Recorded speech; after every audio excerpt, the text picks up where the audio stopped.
Un gilet jaune décédé ce matin en marge du rassemblement au niveau du péage d'Agen. Une trentaine de gilets jaunes ralentissaient les poids lourds. Un chauffeur a alors forcé le barrage et renversé un homme de 60 ans, originaire de Villeneuve-sur-Lot. Les gilets jaunes sont choqués et en colère. C'est le 8e décès depuis le début du mouvement.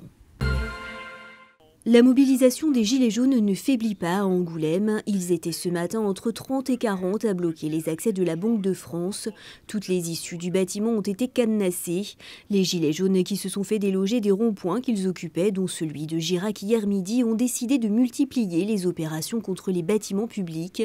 Les entrées du bâtiment ont été libérées par la police dans la matinée. Les manifestants ont alors pris la direction de la préfecture où ils espéraient être reçus dans la journée pour exposer leurs revendications. Les hôtels du centre-ville de Bordeaux victimes d'une vague d'annulation. Les images de guérilla qui ont circulé lors des manifestations des Gilets jaunes dans la capitale girondine ont fait fuir la clientèle étrangère. Les hôtels du centre-ville enregistrent donc une baisse de fréquentation, mais ils redoutent également des conséquences à plus long terme. Des enseignants des lycées général et professionnels Bernard Palissy à Saintes ont manifesté ce matin contre la réforme des lycées. Ils se sont couchés sur la chaussée devant l'entrée de leur établissement, un moyen de symboliser les suppressions de postes dont risque de souffrir le lycée.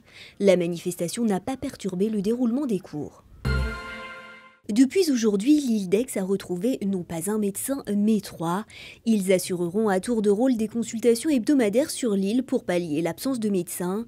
Le praticien exerçant sur l'île depuis 5 ans, ayant cessé son activité le 30 octobre dernier. Un 4e médecin pourrait rejoindre le cabinet à mi-temps dès le mois d'avril prochain. Une infirmière libérale vient quant à elle de s'installer à l'année dans le cabinet voisin de celui des médecins. L'offre de soins se trouve donc enrichie sur l'île d'Aix.